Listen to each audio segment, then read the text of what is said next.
अस्सलाम वालेकुम। आज हम बात करेंगे तुम्हारे हुस्न के नाम के 5th एपिसोड के बारे में। तो वीडियो शुरू करने से पहले हमारे चैनल को सब्सक्राइब कर लीजिए अगर अभी तक आपने नहीं किया। यहाँ पर सलमा की माँ बहुत ज़्यादा परेशान होती है और उसके फादर को कहती है कि आपको बेटी की हर बेजा ख्वाहिश को नहीं अपनाना चाहिए, वो तो खामखा ज़िद लगा के बैठी हुई है और जो कुछ हो रहा है ठीक हो रहा है, हमें इस मामले में नहीं पड़ना चाहिए। लेकिन कुरैशी साहब कहते हैं कि वो खामखा ज़िद नहीं लगा रही, उसे एक आर्टिस्ट की आर्ट की पहचान है और कदर भी है। यहाँ पर सिकंदर आता है सलमा के पास और उसे कहता है कि मैं बस जाने वाला हूँ, वैसे भी मुझे कॉलेज वालों ने कह दिया था या तो माफ़ी मांग लो या तो कॉलेज छोड़ के चले जाओ, इसीलिए मैंने फ़ैसला कर लिया कि मैं कॉलेज छोड़ के चला जाऊँगा। लेकिन सलमा उसे कहती है कि तुम्हें ऐसे नहीं जाना चाहिए, मैं बात करूँगी, मैंने अपने अब्बू को भी कहा है। लेकिन वो मना कर देता है और कहता है मुझे किसी के एहसान लेने की ज़रूरत नहीं, मुझे पता है आप मेरे लिए बात करेंगी, लेकिन मैं चाहता हूँ कि मैं अपना फ़ैसला खुद ही निपटाऊँ और चला जाता है। यहाँ पर कुरैशी साहब प्रिंसिपल के पास आते हैं और कहते हैं कि मैं चाहता हूँ कि सिकंदर को कॉलेज से ना निकाला जाए, वो बहुत ही एक ब्रिलियंट स्टूडेंट है। तभी प्रिंसिपल साहब भी बहुत ज़्यादा शॉक्ड में आते हैं कि आप वही हैं जो कुछ अर्सा पहले उसे निकलवाना चाहते थे। तब वो कहते हैं पहले भी मैं बेटी की खातिर आया था और अब भी अपनी बेटी की खातिर आया हूँ और मैं नहीं चाहता कि उसे निकाला जाए। तो प्रिंसिपल साहब भी यही कहते हैं कि हमें भी पता है कि वो एक ब्रिलियंट स्टूडेंट है, हम भी उसे नहीं निकालना चाहते, लेकिन क्या करें।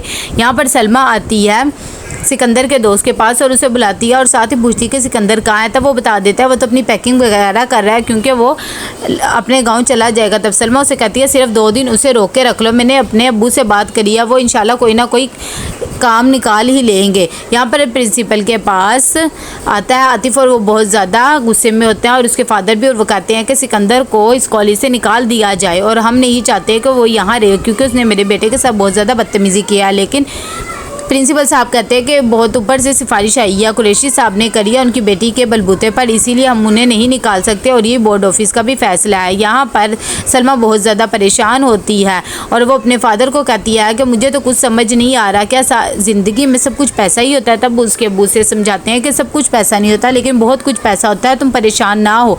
सलमा कहती है कि सिकंदर कॉलेज छोड़कर जा रहा है और मैं नहीं चाहती वो कॉलेज छोड़कर जाए, ऐसे उसकी सारी ज़िंदगी ख़राब हो जाएगी और वो एक सच्चा आर्टिस्ट है। तो उसके अब्बू कहते हैं कि हाँ मुझे भी यही लगता है, चलो मैं और कुछ कोशिश करके देखूंगा, तुम परेशान ना हो। यहाँ पर आतिफ अपनी माँ के पास आता है और उसे कहता है कि किसी भी तरह मेरा सलमा से रिश्ता बस करवा दें। उसकी अम्मी कहती है कि मैंने बात करी थी लेकिन फिर कर लूँगी, लेकिन वो बहुत ज़्यादा इंसिस्ट करता है और कहता है कि आप समझ नहीं रही है मेरे लिए वो कितनी ज़रूरी है, आप आज ही जाए और उनसे बात करें और मेरा रिश्ता पक्का करें। ये कह के चल जाता है और उसकी अम्मी सोच में पड़ जाती है। प्रिंसिपल साहब सिकंदर को बुलाते हैं और उसे कहते हैं कि तुम बहुत ही ज़्यादा लकी इंसान हो, जब भी तुम मुसीबत में फंसते हो तुम्हें कोई ना कोई निकाल लेता है। तब सिकंदर कहता है अब मेरी मदद किसने किया, तो वो बताते हैं कि जिसने पहले तुम्हारी मदद की थी अब भी उसी ने मदद कर दिया और अब तुम्हें कॉलेज से निकाला नहीं जा रहा। तो वो कहता है कि अब मुझे फ़ाइन पे करना पड़ेगा। तो प्रिंसिपल बता देते हैं कि नहीं, फ़ाइन भी नहीं पे करना पड़ेगा, फ़ाइन भी उस लड़की ने खुद ही पे कर दिया है और अब तुम अपनी बस दिल लगा के मेहनत से पढ़ाई करो। वो खुश हो जाता है। यहाँ पर वो फ़ौरन सलमा के पास जाता है और उसे कहता है मैंने आपको कहा भी था कि आप मेरी मदद ना करें, फिर भी आपने कर दी, आपका बहुत बहुत शुक्रिया। सलमा कहती है मैंने तुम्हारी मदद नहीं की बल्कि एक आर्टिस्ट की मदद की क्योंकि मैं जानती हूँ तुम एक बहुत ही बड़े आर्टिस्ट हो। वो इसका शुक्रिया अदा करता है। तब सलमा कहती है अगर शुक्रिया अदा करना ही है तो मुझे अपनी कोई पेंटिंग दे दो।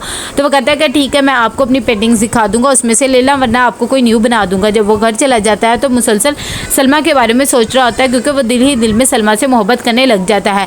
यहाँ पर सलमा का भी यही हाल होता है कि वो सिकंदर के बारे में सोच रही होती है और बहुत ज़्यादा खुश होती है। सुबह उठती है तो उसकी माँ और बुआ दोनों कामों में लगी होती है और बर्तन वगैरह साफ़ कर रही होती है। सलमा जब आती है तो बुआ से पूछती है खैर है, इतनी सफाई वगैरह हो रही है, कोई आ रहे हैं? तो वो बताती है कि हाँ जी कोई मेहमान आ रहे हैं। जब वो अपनी माँ से पूछती है तो उसकी माँ कहते हैं कि शाहिद लोग आ रहे हैं। जब वो ये सुनती है तो बहुत ज़्यादा शॉक्ड में आ जाती है और चली जाती है। यहाँ पर मिसी शाहिद भी आ जाती है और वो बात करती हैं। जब सलमा की माँ कहती है बुआ को कि आप जाएं और सलमा को बुलाएं, वो चाय सर्व करेंगी इतनी देर में। सलमा आती है और अपनी माँ से पूछती है कि आपने मुझे बुलाया? तो उसकी अम्मी कहती है हाँ मैंने बुलाया, आज जो बैठो और चाय सर्व वगैरह करो। तो आतिफ की माँ उससे पूछती है कि तुम पेंटिंग्स वगैरह बनाती ही रहती हो, हमें भी तो कोई पेंटिंग दिखाओ। तो उसकी माँ भी कहती है हाँ ये तो अक्सर बनाती रहती है, आपको दिखाएगी? तो सलमा कहती है कि हाँ मैंने काफ़ी ज़्यादा बनाई हुई हैं, मैं इंशाल्लाह आपको दिखाऊंगी अपनी पेंटिंग्स वगैरह। तब वो उसे चाय डाल कर देती है और कहती है कि मुझे बहुत ज़्यादा ज़रूरी काम है, अगर आपकी और कोई बात नहीं है। तो वो उठ के चली जाती है और छुपकर अपनी माँ और उनकी बातें सुनती है जो रिश्ते की बातें कर रही होती है। तभी आतिफ की माँ उसे कहती है कि हमें सलमा का रिश्ता मांगने आई हूँ और मैं नहीं चाहती आप हमें मायूस करें। सलमा की अम्मी भी यही कहती हैं कि इसके अब्बू आएंगे तो मैं उनसे मशवरा करके बताती हूँ, लेकिन आप फिक्र बिल्कुल भी ना करें।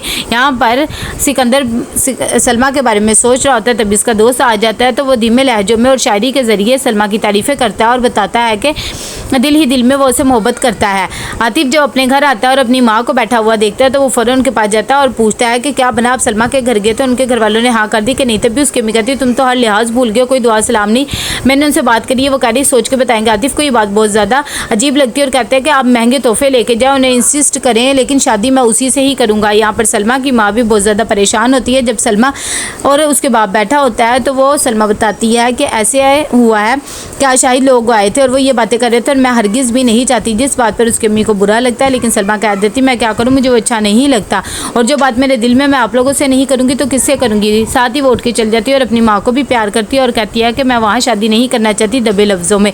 उसकी अम्मी भी कहती है कि हमने लड़की को बहुत ज़्यादा छूट दे दी है, कहीं ना कहीं तो इसका रिश्ता करना ही है, लेकिन इसको तो देख लो, ऐसे मुँह फट के जवाब दे देती है। तो उसके अब्बू कहते हैं कि इसमें कोई बात नहीं, शरीयत उसे हक देती है और मैं नहीं चाहता मैं अपनी बेटी पर दबाव डालूँ।